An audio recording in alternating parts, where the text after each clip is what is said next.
हाय, पिछले एपिसोड में हमने डिविडेंड्स को डिटेल में समझा। आज हम बात करेंगे एक और ऐसे कॉर्पोरेट एक्शन के बारे में जिसे लेकर इन्वेस्टर्स में अक्सर एक्साइटमेंट देखा जाता है। जी हाँ, आज हम बात करेंगे स्टॉक स्प्लिट के बारे में। नाम से ही हमें यहाँ पे एक हिंट मिल रही है। स्प्लिट वर्ड का मतलब होता है किसी भी चीज़ को मल्टीपल पार्ट्स में ब्रेक करना।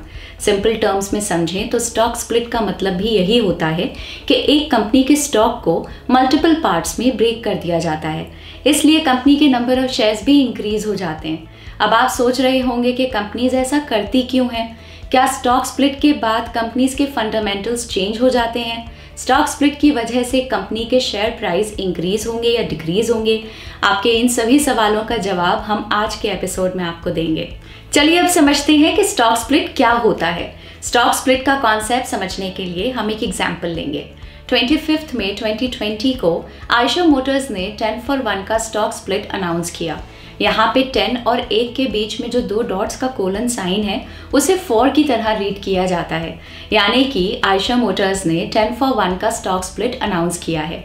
बेसिकली इसका मतलब ये है कि आयशर मोटर्स का हर एक शेयर 10 शेयर्स में ब्रेक कर दिया जाएगा और कंपनी के इन्वेस्टर्स को 10 शेयर्स मिलेंगे अपने खरीदे हुए हर एक शेयर के लिए। इसका मतलब कि अगर स्प्लिट से पहले आपके पास आयशर मोटर्स के 10 शेयर्स थे तो स्टॉक स्प्लिट के बाद आपके पास आयशर मोटर्स के 100 शेयर्स होंगे। कंपनीज द्वारा स्टॉक स्प्लिट किसी भी फॉर्म में किया जा सकता है। Stock split 2-for-1, 4-for-1, 5-for-2 या फिर और किसी भी रेशियो में किया जा सकता है। हालांकि रेशियो कुछ भी हो, स्प्लिट का जो कॉन्सेप्ट है वो सेम ही रहता है। आई एम श्योर आपको स्टॉक स्प्लिट का कॉन्सेप्ट काफ़ी अच्छा लग रहा होगा। आफ्टर ऑल आपको एक शेयर के बदले इतने सारे शेयर्स जो मिल रहे हैं। लेकिन स्टॉक स्प्लिट इस तरह काम नहीं करता। जब एक कंपनी स्टॉक स्प्लिट करती है तो उनके शेयर प्राइस में काफ़ी बड़ा चेंज आता है। फॉर एग्जाम्पल, सपोज एक कंपनी 4-for-1 स्टॉक स्प्लिट करती है तो स्टॉक स्प्लिट के बाद कंपनी का शेयर प्राइस स्टॉक स्प्लिट से पहले वाले मार्केट प्राइस का 1/4 हो जाएगा। लेकिन आप इस बात को फेस वैल्यू पे मत लीजिए। काफ़ी बार ऐसा भी होता है कि शेयर प्राइस अपने ओरिजिनल प्राइस का एग्जैक्टली 1/4 नहीं होगा। ऐसा इसलिए होता है क्योंकि सप्लाई और डिमांड की वजह से स्टॉक प्राइसेस में फ्लक्चुएशन देखने को मिलती है। आयशर मोटर्स के 10-for-1 स्टॉक स्प्लिट केस में कंपनी का शेयर प्राइस 22,136 रुपीज़ पर शेयर से 2,213.6 रुपीज़ पर शेयर पे चला गया। एक्स स्प्लिट डेट के बाद से स्टॉक नए प्राइस पे ट्रेड होने लगता है। किसी भी कंपनी का total market capitalisation stock split से पहले और बाद में सेम ही रहता है। तो अब आपके मन में ये सवाल आया होगा कि जब कंपनी का स्टॉक प्राइस स्प्लिट के रेशियो में ही रिड्यूस हो जाता है तो कंपनी स्टॉक स्प्लिट करती क्यों है और आपके और मेरे जैसे इन्वेस्टर्स को इससे क्यों फर्क पड़ता है? तो चलिए आप समझते हैं कि कंपनी स्टॉक स्प्लिट क्यों करती हैं। स्टॉक स्प्लिट करने के पीछे मेनली 2 रीजंस होते हैं। पहला रीजन है कंपनी का स्टॉक प्राइस रिड्यूस करना ताकि ज़्यादा से ज़्यादा रिटेल इन्वेस्टर्स उसे अफोर्ड कर सकें।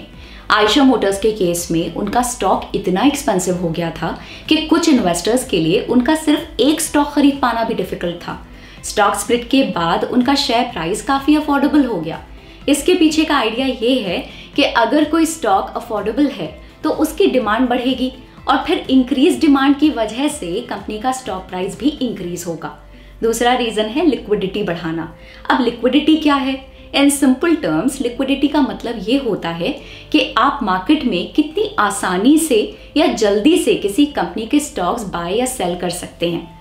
ज़्यादा स्टॉक्स होने के कारण उनको बाय या सेल करना ईजी हो जाएगा, जिसकी वजह से मार्केट में उनकी लिक्विडिटी इंक्रीज हो जाएगी।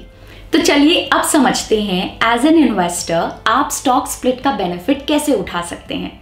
डिविडेंड्स की तरह किसी भी स्टॉक स्प्लिट के लिए एलिजिबल होने के लिए आपको उस पर्टिकुलर कंपनी के शेयर्स रिकॉर्ड डेट तक होल्ड करने पड़ेंगे। इसका मतलब कि आपको उस कंपनी के शेयर्स एक्स स्प्लिट डेट से पहले बाय करने होंगे। क्या आपको याद है जब हमने पिछले एपिसोड में डिविडेंड्स की बात करी थी तो उस टाइम पे हमने रिकॉर्ड डेट और एक्स डिविडेंड डेट की भी बात की थी। वही सेम कॉन्सेप्ट स्टॉक स्प्लिट के केस में भी अप्लाई होता है। आयशर मोटर्स के केस में रिकॉर्ड डेट 25 अगस्त 2020 की थी और एक्स स्प्लिट डेट 24 अगस्त 2020, यानी कि आपको 24 अगस्त से पहले शेयर्स बाय करने होते अगर आपको स्टॉक स्प्लिट के लिए एलिजिबल होना था तो। सपोज आपने 23 अगस्त को आयशा मोटर्स के शेयर्स बाय किए, तो ऐसे में ये शेयर्स आपके डीमैट अकाउंट में 2 ट्रेडिंग डेज में डिलीवर होते, यानी कि 25 अगस्त तक, जो इस केस में रिकॉर्ड डेट थी। रिकॉर्ड डेट वो डेट है जिस दिन आपके डीमैट अकाउंट में किसी पर्टिकुलर कंपनी के शेयर्स होने चाहिए अगर आपको स्टॉक स्प्लिट के लिए एलिजिबल होना है तो। ओवरऑल बात करें तो स्टॉक स्प्लिट न्यूट्रल एक्शंस होते हैं। वो एक कंपनी या बिजनेस के फंडामेंटल्स को इम्पैक्ट नहीं करते, वो बस एक कंपनी के शेयर प्राइस को और अफोर्डेबल बना देते हैं, लेकिन उससे बिजनेस के पोटेंशियल पे कोई इफेक्ट नहीं आता। हम आशा करते हैं कि आज का यह एपिसोड आपको पसंद आया होगा और स्टॉक स्प्लिट के बारे में आपके सभी डाउट्स क्लियर हो गए होंगे।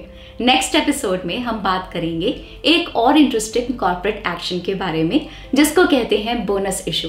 तो मिलते हैं नेक्स्ट एपिसोड में। Bye bye.